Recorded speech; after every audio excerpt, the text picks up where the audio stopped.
नमस्कार दोस्तों, मैं कुणाल सिंह आपका स्वागत करता हूं और विषय के रूप में आओ फिर से प्रकृति की ओर लौट चले लेकर आया हूं। महात्मा गांधी ने एक बहुत गहरी बात कही थी। पृथ्वी हर मनुष्य की जरूरत पूरी कर सकती है, लेकिन हर मनुष्य के लालच को नहीं। जरा इस वाक्य को ध्यान से सोचिए। शायद आज पूरी दुनिया की सबसे बड़ी समस्या इसी में छिपी हुई है। आज सुबह मैंने सोशल मीडिया पर एक वीडियो देखा। उस वीडियो में अफ्रीका का एक आदिम समुदाय जंगल में रह रहा था। न उनके पास बिजली थी, न पंखा, न गैस सिलेंडर, न ही कार।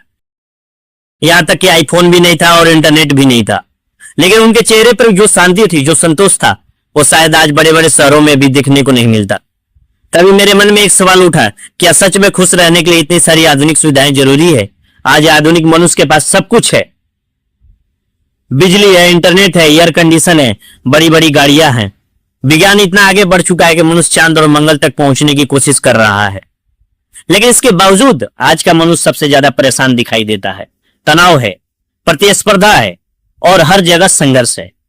कहीं जमीन की लड़ाई तो कहीं सत्ता के लिए, कहीं तेल और गैस के लिए और कहीं ऊर्जा संसाधनों के लिए।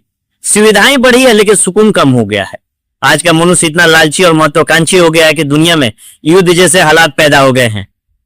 देश शक्ति दिखाने के लिए खतरनाक हथियार बना रहे हैं, जैसे परमाणु हथियार। अगर कभी परमाणु युद्ध हुआ तो पूरी पृथ्वी कई बार नष्ट हो सकती है। सोचिए, जिस पृथ्वी को माता कहते हैं उसी को अपने स्वार्थ के लिए नष्ट करने में लगे हैं।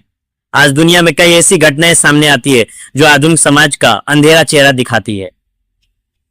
उदाहरण के लिए जेफरी एपिस्टन से जुड़ी एपिस्टन फाइल्स। इन घटनाओं दिखाएगा धन और शक्ति के पीछे कितने बड़े बड़े लोग भी अनैतिकता में फंस सकते हैं। यानी तकनीक बढ़ी है लेकिन नैतिकता पीछे छूटती जा रही है। जरा अपने गांव की सुबह को याद कीजिए। आज एलपीजी सिलेंडर ने खाना बनाना आसान कर दिया, लेकिन पहले क्या होता था? अगर किसी के घर में आग नहीं होती थी तो लोग पड़ोसी के घर से उपले की आग लेकर आते थे। चूल्हा जलाने के बहाने सुबह सुबह बातचीत होती थी, रिश्ते बनते थे, नजदीकियां बढ़ती थी। अन्य सुविधा तो दे दी है लेकिन लोगों के बीच दूरी भी बढ़ा दी है। आज हम मिलावटी भोजन खा रहे हैं। दूध में मिलावट, तेल में मिलावट, मसालों में मिलावट। लेकिन शायद सबसे बड़ी मिलावट मनुष्य के जीवन में आ गई है। उसने प्रकृति से अपना रिश्ता ही तोड़ दिया है।